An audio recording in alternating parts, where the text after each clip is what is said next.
వృషభ రాశి వారు అంటేనే మనకి తెలుసు. కృత్తిక నక్షత్రం 2, 3, 4 పాదాల్లో పుట్టిన వాళ్ళు, రోహిణి నక్షత్రం 4 పాదాలు, మృగశిర 1, 2 పాదాల్లో జన్మించిన వాళ్ళంతా వృషభ రాశి వారి కింద వస్తారు. రాశ్యాధిపతి శుక్రుడు. శుక్రుడు అంటేనే లగ్జరీస్కి, సుఖాలకి, భోగాలకి కారకుడు. ఇక ఈ వృషభ రాశి వారికి ఈ 20-25 సంవత్సరాల వృత్తి ఉద్యోగంలో చాలా మటుకు మనకి సుఫలితాలు కనిపిస్తున్నాయి. చాలా అనుకూలమైన ఫలితాలు చక్కగా గోచరిస్తున్నాయని చెప్పవచ్చు. అంటే వీళ్ళకి ఏంటంటే ఈ సంవత్సరం అంతా కూడా చాలా కొత్త మార్పులు వచ్చే అవకాశాలు కూడా ఉన్నాయి.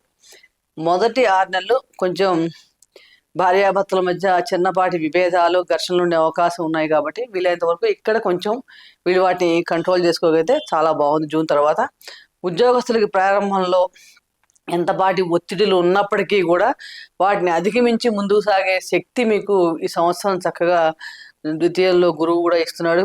అంటే ఏదైనా ముఖ్యమైన పని మీద వెళ్ళేటప్పుడు కూడా మీరు ఓం దుమ్ దుర్గాయే నమః అనే మంత్రాన్ని జపించుకొని వెళ్ళటం వలన మీ విజయావకాశాలు చక్కగా మెరుగుపడతాయి. ప్రతిరోజు తప్పకుండా మహాలక్ష్మి ఆరాధన చేసుకోండి. అనుకూలమైన ఫలితాలు చక్కగా పొందుతారు.